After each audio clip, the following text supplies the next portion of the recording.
एक म्हातारा साधू राहत होता. त्याच्यासमोर एक वेश्या राहत होती. एक दिवस तो साधू मरतो तशी ती वेश्या मरते.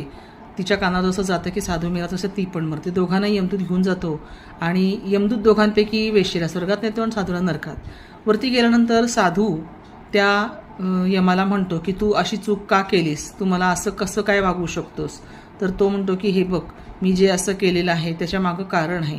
कारण की वेश्या दारू प्यायची, भोग भोगायची, पण तू जेव्हा मंदिरात बसून भजन करायचंस, आरती करायचंस, धूप दाखवायचंस, तेव्हा घंटी वाजवायचंस, तेव्हा ती माझ्या नशिबात हे सुख कधी येईल म्हणून मी कधी देवळात भजन करेन असा विचार करून खूप रडायची. आणि तुझ्या घरातल्या अगरबत्तीचा सुगंध तिच्यापर्यंत पोचायचा आणि ती स्वतःचं अहोभाग्य समजायची.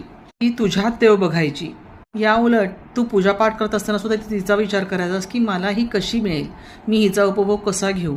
आणि तुझ्यामध्ये वासना होती आणि म्हणून तुला नरकात जागा मिळाली. आणि वेश्येच्या मनामध्ये वासना नव्हती परंतु भक्तिभाव होता म्हणून तिला जागा स्वर्गात मिळाली. तुमचं अंतर्मन जेव्हा स्वच्छ असतं तेव्हाच तुम्ही परमात्म्यापर्यंत पोहोचू शकता, नुसतं तोंडाने राम म्हणून नाही.